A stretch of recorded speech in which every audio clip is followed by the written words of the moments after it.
మహిళా రిజర్వేషన్ కు డీలిమిటేషన్ కు ఉన్న లింక్ ఏంది? ప్రతిపక్షాలు ఎందుకు తీవ్రంగా వ్యతిరేకించినాయి? ఈ బిల్లు విఫలం కావడం వెనుక ఉన్నటువంటి అసలైన కారణాలు ఏంది? పూర్తిగా చూద్దాం ఈ వీడియోలో. నారీ శక్తి వందన అధినియం 2023లో ఆమోదించినటువంటి ఈ చట్టాన్ని 2029 కల్లా అమలు చేయడానికి ప్రభుత్వం ఈ కొత్త సవరణను తెచ్చింది. ముఖ్య ప్రాతిపదన ఏంది అని అంటే మహిళా రిజర్వేషన్ల అమలుకు డీలిమిటేషన్ నియోజకవర్గాల పునర్విభజనతో ముడిపెట్టడమే పెద్ద సమస్య అయిపోయింది. సీట్ల పెంపు విషయంలో లోక్సభ సీట్లను ప్రస్తుతం ఉన్నటువంటి 543 నుండి గరిష్టంగా 850 వరకు పెంచాలన్నది ప్రభుత్వం ప్రతిపాదించింది. ఏప్రిల్ 17న లోక్సభలో జరిగినటువంటి ఓటింగ్ మొత్తం కూడా 528 మంది సభ్యులు పాల్గొన్నారు. బిల్లుకు మద్దతు ఇచ్చింది మాత్రం 298 మంది ఎంపీలు మాత్రమే ఇచ్చారు. బిల్లును వ్యతిరేకించింది 230 మంది ఎంపీలు వ్యతిరేకించారు. మెజారిటీ ఓట్లు 298 వచ్చినప్పటికీ ఇది రాజ్యాంగ సవరణ బిల్లు కావడంతో ప్రభుత్వం ఆశించినటువంటి ఫలితం దక్కలేదు. సాధారణంగా బిల్లులకు సగం కంటే ఎక్కువ ఓట్లు వస్తే సరిపోతుంది. కానీ రాజ్యాంగ సవరణ జరగాలంటే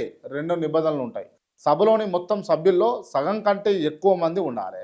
అదేవిధంగా హాజరై ఓటు వేసిన వారిలో 3/2 అంటే 2/3 మెజార్టీ ఉండాలి.